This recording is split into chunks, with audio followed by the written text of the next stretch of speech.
Hi అండి. అందరికీ నమస్తే. Welcome back to our channel.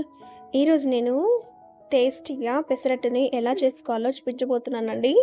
అందరూ చేసే పెసరట్టే కానీ నేను కొంచెం డిఫరెంట్‌గా చేస్తున్నాను. మరింత రుచి పెరగడానికి ఇందులోకి నేను ఒక 2 ఎక్స్‌ట్రా ఇంగ్రీడియెంట్స్‌ని అయితే యాడ్ చేస్తున్నాను. మరి అవేంటో వీడియో ఎక్కడ కూడా స్కిప్ చేయకుండా మొత్తం చూసేయండి. అప్పుడే ఈజీగా అర్థమవుతుంది. మరి ఈ పెసరట్టుని ఎలా చేయాలో ఇప్పుడు చూద్దాము. ఇవి చేయడం కోసం నేను ఇక్కడ ఒక 2 కప్పుల వరకు పెసలనైతే తీసుకున్నానండి. ఈ పెసలు తీసుకుంటేనే మనకు పెసరట్ల టేస్ట్ అనేది బాగుంటుంది. ఏ కప్పు కొలతతో అయితే మనం పెసలని తీసుకుంటామో అదే కప్పు కొలతతో ఒక అరకప్పు రేషన్ బియ్యాన్ని తీసుకోవాలి.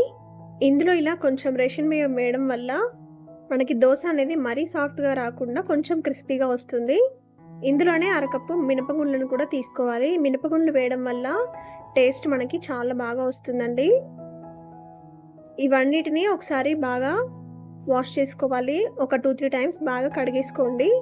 కడిగేసుకున్న తర్వాత వాటర్ని వేసుకొని మూత పెట్టేసి ఒక 6 నుంచి 8 గంటల పాటు నానబెట్టుకోవాలి. చూడండి, నేను నెక్స్ట్ డే మార్నింగ్ చూపిస్తున్నాను. మనకన్నీ బాగా నానిపోయి ఉంటాయి.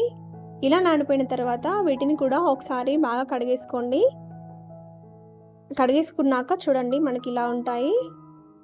ఇప్పుడు వీటిని కొంచెం కొంచెంగా మిక్సీ జార్లోకి తీసుకుంటూ తగినన్ని వాటర్ని యాడ్ చేస్తూ మిక్సీకి వేసుకోవాలండి. మెత్తటి పేస్ట్ లాగా గ్రైండ్ చేసుకోవాలి. మంచి టేస్ట్ కోసం ఇందులోనే అల్లం ముక్కల్ని, పచ్చిమిర్చి ముక్కల్ని, జీలకర్రని వేసుకోవాలి. ఇవి వేయడం వల్ల మనకి పెసరట్ల టేస్ట్ అనేది చాలా బాగుంటుందండి.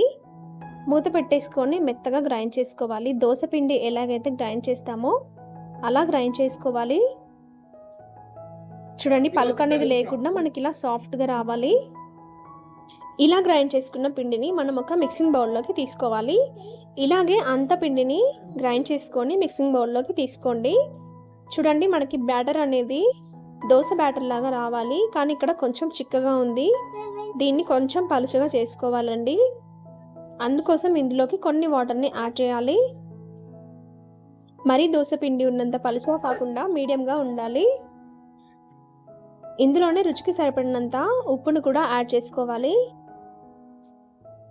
ఉప్పు కూడా వేసేసుకొని అంతా బాగా కలిసేలాగా కలుపుకోవాలి. ఇలా గ్రైండ్ చేసుకున్న ఈ పిండితో పెసరట్లు అనేవి చాలా బాగా వస్తాయండి. అండ్ మరీ మందంగా రాకుండా పలుచగా చాలా బాగా వస్తాయి. అండ్ క్రిస్పీగా కూడా వస్తాయి. మనకి బ్యాటర్ కన్సిస్టెన్సీ అనేది ఇలా ఉంటే మనకు దోశ అనేది చాలా బాగా వస్తుందండి. ఇప్పుడు మనం దోశను వేసుకుందాము. ప్యాన్ని వేడి చేసుకొని పైనుంచి లైట్గా ఆయిల్ని స్ప్రెడ్ చేసుకోండి. దీన్ని ఒక క్లాత్తో కానీ పేపర్తో కానీ తుడిచేసుకొని ఇలా ఒక గంట తీసుకొని దోశని వేసుకోవాలి. ఆయిల్తో అయినా వేసుకోవచ్చండి. ఆయిల్తో కూడా బాగా వస్తాయి. ఆయిల్ లేకపోయినా కూడా చాలా బాగా వస్తాయి. ఇలా వేసుకున్న తర్వాత పైనుంచి ఆయిల్ని స్ప్రెడ్ చేసుకోండి. ఈ ప్లేస్లో మీకు నెయ్యి ఇష్టమైతే నెయ్యితో కూడా వేసుకోవచ్చు. ఇలా ఒకవైపు మంచి కలర్ వచ్చేలాగా కాల్చుకున్న తర్వాత మరోవైపు తిప్పుకొని మంచి కలర్ వచ్చేలాగా కాల్చుకోండి. వీటిని మీడియం టు హై ఫ్లేమ్లో కాల్చుకుంటే మనకి దోశ అనేది చాలా బాగా వస్తుందండి. అంతేనండి, మనకి పెసరట్టు అనేది రెడీ.